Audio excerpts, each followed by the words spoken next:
سلام، وقتتون بخیر باشه. نیلوفر مقدم هستم از برند پارس فشن.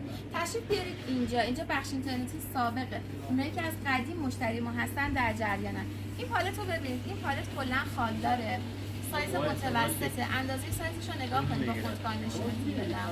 سرمه‌ای داره، مشکی داره، سفید، قرمز و زرد. تشریف بیارید داخل‌تر الباقی آقا رو نشونتون بدم. فعلا میخوام فقط نخیا رو معرفی کنم.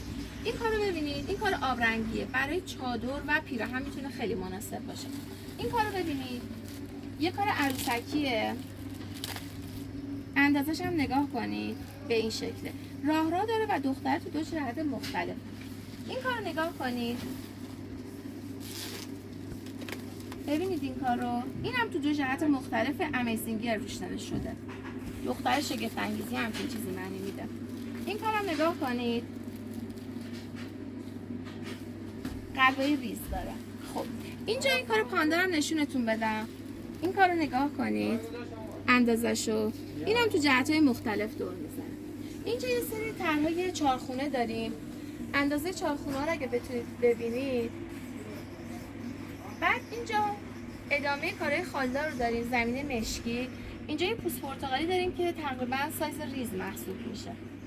بعد اینجا کار راه داریم که سفید داره. اینجا اگه همکار نزدیکتر تشریف بیارن، سفید مشکی، خاکستری مشکی، زرد مشکی و قرمز مشکی.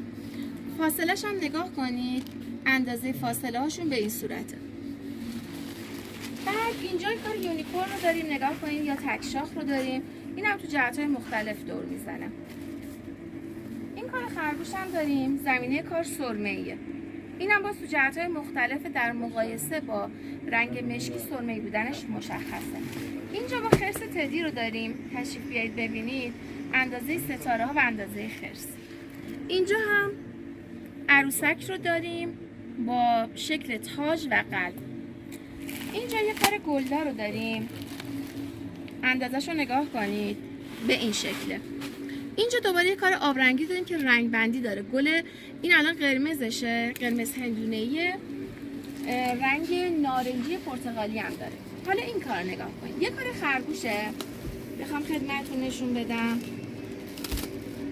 خرگوش ریز تو جهت‌های مختلف، رنگ سفید شیری و رنگ زرد زعفرونی، لیمویی بهتره، لیموی پررنگ. این کارم نگاه کنید، جز کارهای خیلی قشنگه، مخصوصا چادرش. این کارهای لبسافه. حالا درباره لبساف جداگانه خدمتتون توضیح میدم. اینجا که هم سفارش‌های مشتری است و یه سری طاقت جنس‌های دیگه. اینجا رو ببینید، اینجا یه کار گلریز رو داریم، زمینه کار ببینید، یه مقدار سخته این کار. زمینه کار نباتیه تقریبا با گل ایریس. این کار ببینید، این کار 4 تا رنگ مختلف داره. بخوام خدمتتون نشون بدم. سایز گلا رو هم نگاه کنید، ریز و درشت میشه. این کار حتی برای چادر نوازی هم بردن و خیلی قشنگ بوده. برای لباس بچه، پیراهن، زمینه ساحلی عالیه. این پایین رو هم نگاه کنید، کارهای راه ریزه، سایزاشو نگاه کنید، هم ریز داره هم متوسط.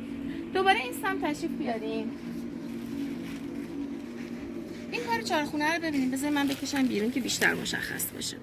نگاه کنید، کمربندیه و تو جهت‌های مختلف. اینجا هم دوباره کارهای چارخونه رو داریم. بعد اینجا دوباره خرگوش دیگر رو داریم. نگاه کنید اندازه خرگوشو، نسکافه‌ایه و اینم زرد زعفرونی میشه گفت.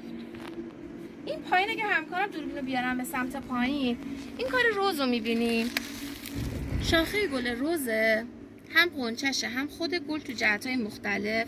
این کار گلریز هم هست.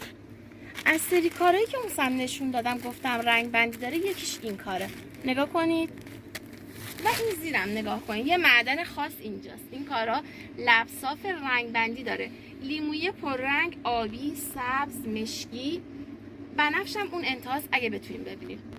فعلا این تا اینجا، بعد قسمت‌های دیگه هم خدمتتون نشون میدم. شب و روزتون بخیر.